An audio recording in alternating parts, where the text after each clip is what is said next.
ताबडतोब आजूबाजूच्या शिवभोजन केंद्रातून जे आहेत जेवणाची पाकिटं ताबडतोब करून द्यावीत।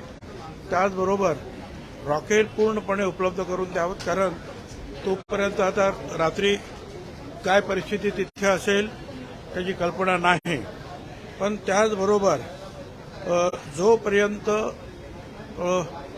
ही सगळी पूर्ववत परिस्थिती होत नाही तोपर्यंत हे सगळं सामान जे आहे त्या ठिकाणी मोफत ताबडतोब देण्याचे आदेश देण्यात आलेले आहेत।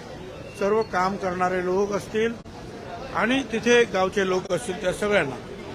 आणि त्यानंतर सुद्धा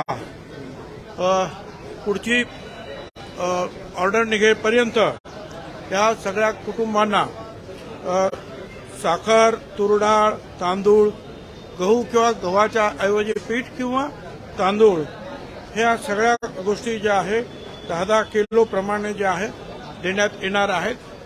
जोपर्यंत पूर्ववत परिस्थिती निर्माण होत नाही तोपर्यंत हा अन्नधान्याचा पुरवठा आणि रॉकेलचा पुरवठा मोफत तिथे सातत्यानं सुरू राहील पूर्ववत परिस्थिती निर्माण होईपर्यंत। धन्यवाद।